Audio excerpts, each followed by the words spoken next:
I'm News Center Maine meteorologist Jason Nappy tracking the storm as it moves into New England tonight, into Sunday and Monday. So let's talk about that now. Really, it's for Maine, it's Sunday where that storm's going to really start to ramp up Sunday night into Monday here. You see here, that's midnight, Monday at 12 a.m. There's the cold front from eastern Canada all the way down off the coast of D.C. And Virginia. Low pressure is going to form along the front. A lot of energy with this storm as it's going to track northeast up into the Maritimes, and it's gone by Monday night.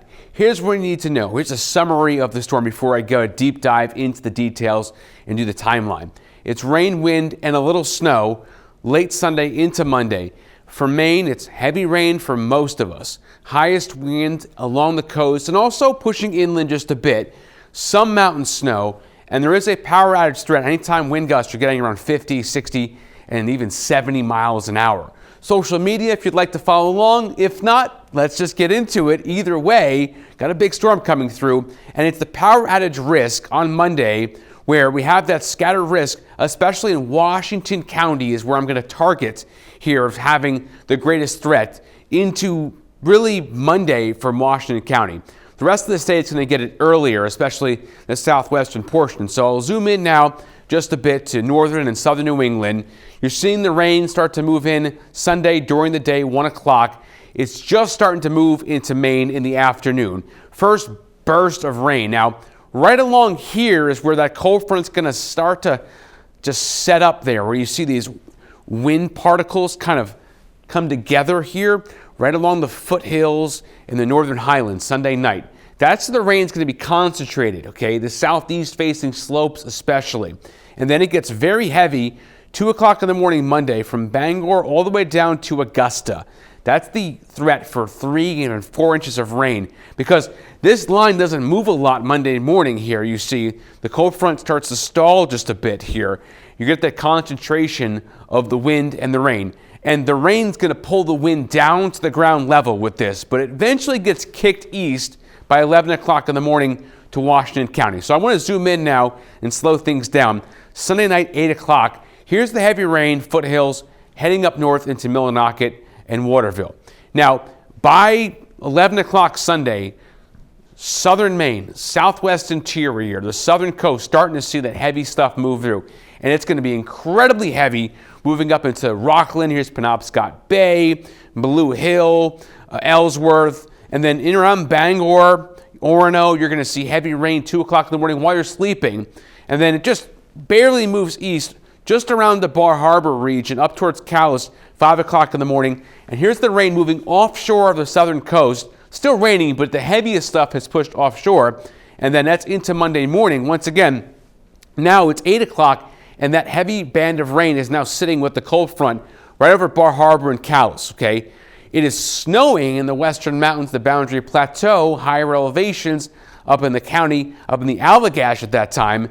And then by 10 o'clock in the morning, everything is down east, except for some snow up around Caribou, back just west a bit, so call it the Allagash, the North Woods, Katahdin seeing snow, Millinocket, Caribou by 1 o'clock in the afternoon. It's pretty much done except for snow in the county. The west wind, the dry slot comes in and clears things out. So there's your storm. It's about a 24-hour give or take storm.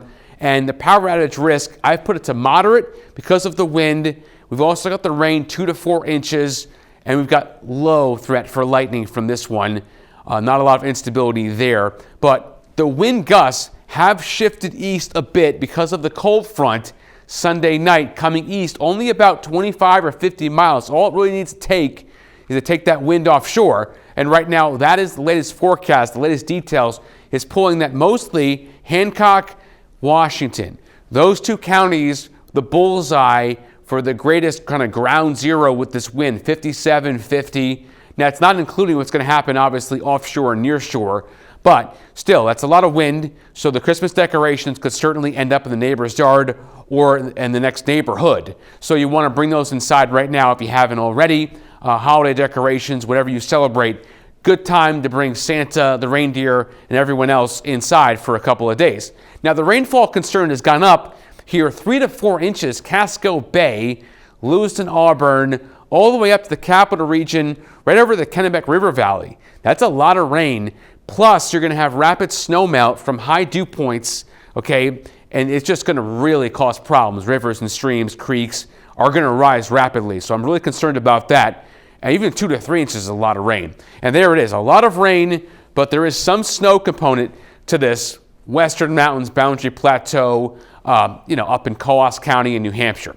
High wind warning, that is for the coastline only of down east, Hancock, Washington. This could change. You get an update on our screen. You get an update on the News Center Maine app if that stuff changes. If these watches go to warnings, get an update. If they go to advisories, you'll get an update. If you're following along, if you have alerts set on the News Center Maine app where you live. Flood watch is up almost the entire state because of what I talked about, the heavy rainfall rates and the rapid snowmelt. So that's a problem. That right there is a power outage risk here Monday, and it's greatest here right around Machias.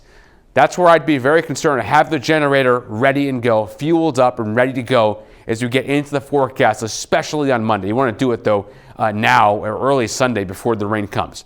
Social media, if you'd like to follow along and join our wonderful community, especially on Facebook there and YouTube, mostly weather stuff on YouTube and a mixture of both on Instagram. Thank you so much for being part of this.